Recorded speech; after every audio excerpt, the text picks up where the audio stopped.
अपवर्तन। प्रकाश के बारे में हमने बताया था कि प्रकाश एक प्रकार की ऊर्जा है जिसकी सहायता से हम वस्तुओं को देखते हैं। इसका मतलब प्रकाश एक माध्यम जो वस्तुओं को दृश्यमान बनाता है।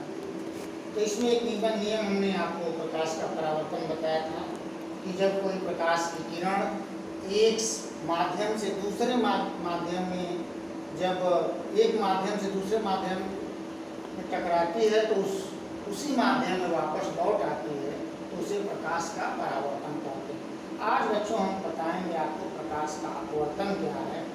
कि जब कोई प्रकाश की किरण एक समान माध्यम से दूसरे समान माध्यम में प्रवेश करती है तो अपने मार्ग से विचलित हो जाती है। इस घटना को प्रकाश का अपवर्तन कहते हैं।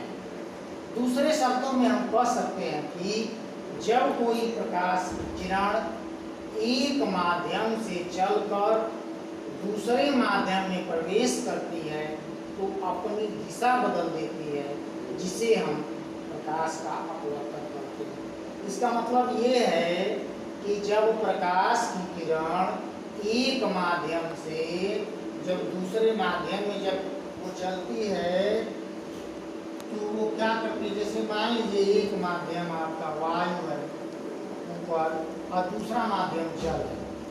वायु से चली जल में तो ज्यों ये प्रवेश करती है तो जो प्रवेश करती है तो वो अपने मार्ग को बदल देती है। यानी कि ऐसे जाना चाहिए, ऐसे न जा करके वो अपने मार्ग को बदल देती है।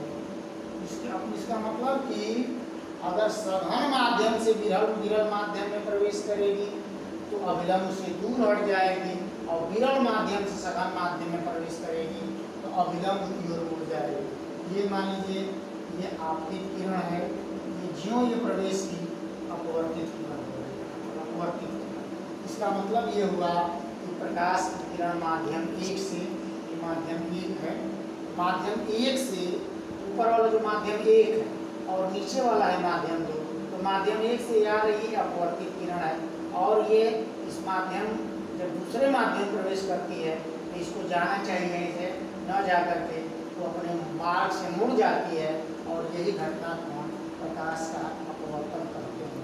अब अपवर्तन के दो नियम हैं। पहला आपतित किरण, अपवर्तित किरण और अभिलंब। आपतन बिंदु पर जो लंब खींचते हैं उसको अभिलंब कहते हैं। आपतित किरण, अपवर्तित किरण, आपतित किरण, अपवर्तित किरण तथा अभिलंब तीनों एक तल पर होते हैं।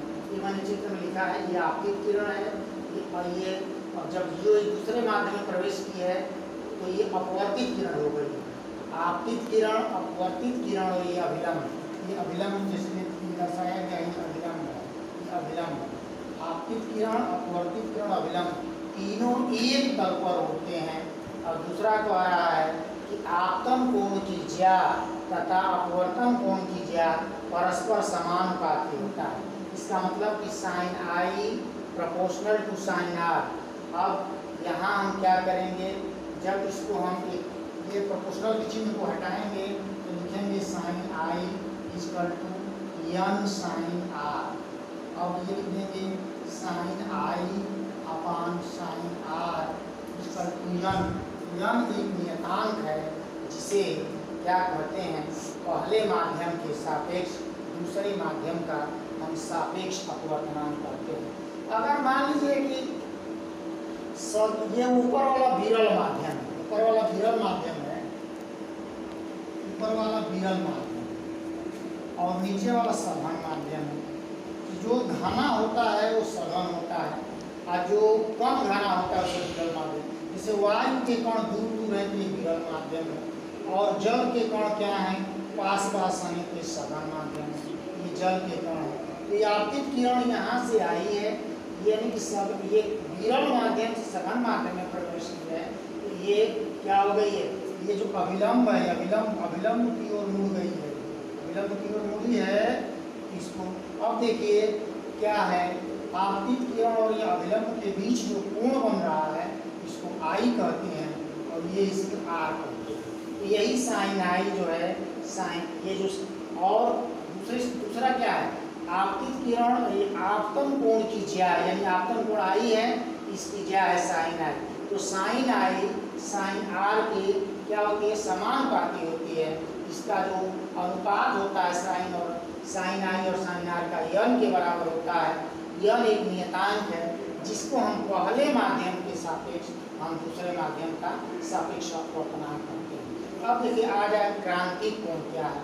तो क्रांतिक कोण, जब हम आपतन कोण का मान बढ़ाते हैं तो अपवर्तन कोण का मान बढ़ता है। और एक ऐसी स्थिति आती है कि जब हम आपतन कोण का मान बढ़ाते हैं और अपवर्तन कोण का मान 90 डिग्री हो जाता है। देखिए ये अपवर्तन कोण, ये आर का मान 90 डिग्री हो गया है।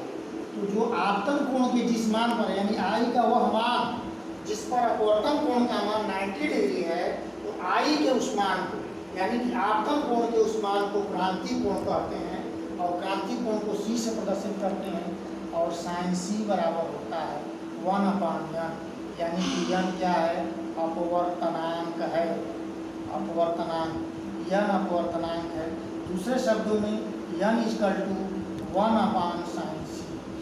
अब देखिए क्या होता है, जब हम आपतन कोण का मान फिर बढ़ाते हैं तो एक ऐसी स्थिति आती है कि अपवर्तन कोण का मान जिस माध्यम से चला था, जिस माध्यम से प्रकाश की किरण चली थी, उसी माध्यम में लौट आती है।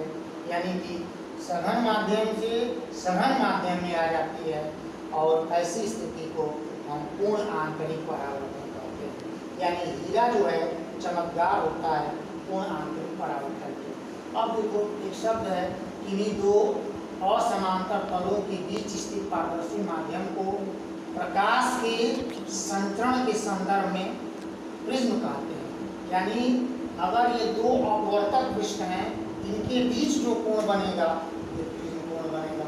यहाँ प्रकाश की किरण आई और यहाँ से टकरा करके ये फिर ये क्या हो गई, दूसरे अपारदर्शी पृष्ठ पर जब पड़ती है फिर यहाँ ये आगे निकल जाती है और इसको हम कहते हैं विचलन।